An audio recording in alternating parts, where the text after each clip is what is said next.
Previous year question பேப்பர்லேருந்து time and ஒர்க்லேருந்து ஒரு சம் தான் பார்க்க போகிறோம். என்ன கொடுத்துருக்காங்கன்னு பார்க்கலாமா?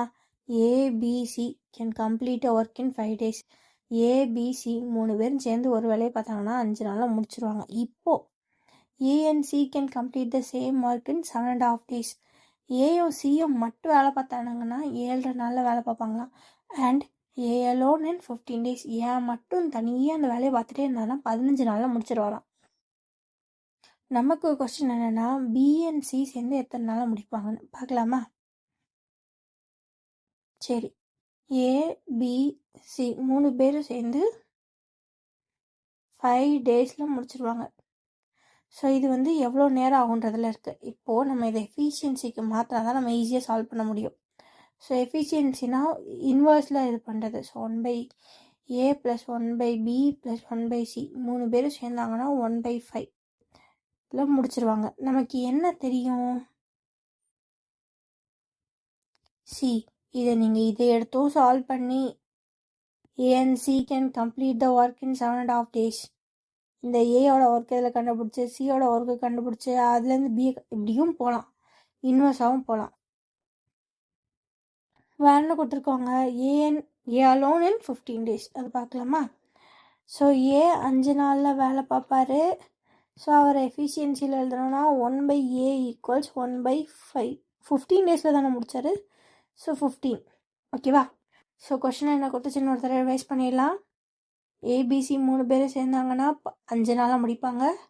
ஸோ அதை எஃபிஷியன்சியாக எழுதியாச்சு. ஏன் மட்டும்னா 15 நாளில் முடிப்பார். அதையும் எஃபிஷியன்சியாக எழுதியாச்சு. இப்போ என்ன கேள்வி? பியும் சியும் மட்டும் சேர்ந்தால் எத்தனை நாளாக முடிப்பாங்க? சி, இங்கே இருக்கிறதுல இந்த 1/aவை தூக்கிட்டா இவங்க பிஎன்சியோட எஃபிஷியன்சி தெரிஞ்சிடும். அதை இன்வெஸ்ட் பண்ணால் நம்பர் ஆஃப் டேஸ் கிடச்சிடும். ரைட்டா? ஏன்னா இங்கே நம்பர் ஆஃப் டேஸ் தான் இன்வெஸ்ட் பண்ணி இது வந்திருக்கு. சரி, வேறு எங்கேயாவது வேல்யூ இருக்கா? இந்த அறிக்கை 1/aவோட வேல்யூ டேரெக்டாக உள்ளே போட்டுடலாம். பண்ணி பார்க்கலாமா? ஓகே, நமக்கு என்ன தெரிஞ்சு 1/a + 1/b + 1/c அப்படி வச்சுக்கிறோம். 1/5 இந்த 1/aக்கு பதிலாக 1/15 இறக்குறோம். 1/b + 1/c = 1/5.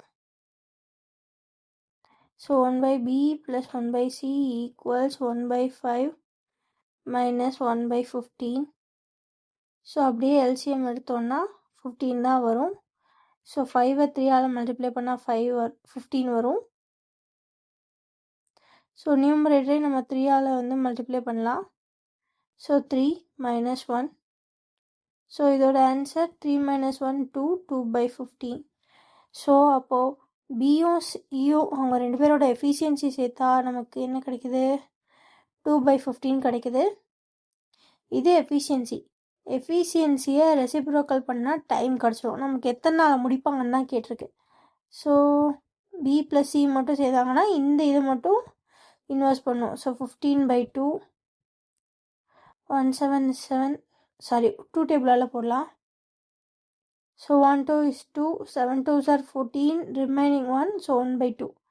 ஸோ அப்போது இவர் 7.5 days முடிப்பார். ஓகேவா? பியும் சியும் சேர்ந்தாங்கன்னா. So then how many days can B and C alone finish the work? 7.5 days. Okay, so கொஸ்டினில் போய் ஒரு தடவை பார்த்துலாமா? 3 பேரும் 5 நாளில் முடிப்பாங்க. ஏஎன்சி 7.5 நாளில் முடிப்பாங்க. ஏ மட்டும் 5 நாளில் முடித்தார். ஸோ இது எல்லாத்தையும் எஃபிஷியன்சியாக மாற்றிட்டு ஏயோட எஃபிஷியன்சியை கொண்டு போய் மொத்த எஃபிஷியன்சியில் கழிச்சோன்னா நமக்கு பிஎன்சி கிடச்சிரும். அதை இன்வெர்ட் பண்ணால் இவங்களோட டைம் கிடச்சிரும். ஓகேவா? ஸோ இந்த கொஷினில் இந்த லைனை நம்ம கன்சிடர் பண்ணாமலே நம்ம ஆன்சர் கொண்டு வந்துட்டோம். ஓகேவா? ஓகே கேஷ், அவ்வளோதான் இந்த சம்.